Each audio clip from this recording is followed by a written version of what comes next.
હવે ખરેખર અહીંયા તો જે આ છે એ રોયલ એકેડેમી ક્લાસીસ છે રીનીટના.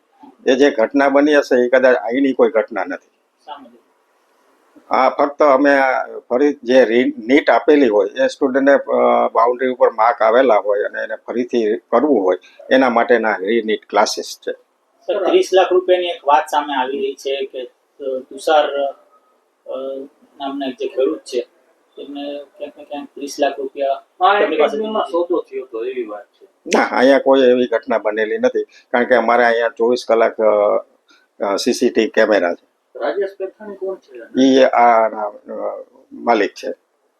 એમને એવી અહીંયા કોઈ ઘટના મળે, કારણ કે અહીંયા જે અમને ધારો કે કોઈ એવી ફરિયાદ થશે અને કંઈ બતાવવાનું થશે તો અમારે તો 24 કલાકના અને થ્રુ આઉટ સીસીટીવી કેમેરા છે અને અમે બધું બતાવવા તૈયાર છે. અહીંયા કોઈ એવી મિટિંગ કે એવો જે આક્ષેપ થયેલી છે એવી કોઈ ઘટના બનેલી નથી.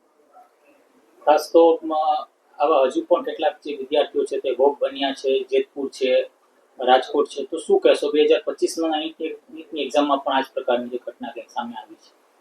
ના, પણ આ જે છે એ કોઈ અહીંયા રોયલ એકેડેમી રીનીટ ક્લાસીસ છે, અહીંની કોઈ એવી ઘટના બનેલી એવું અમારા ધ્યાનમાં નથી.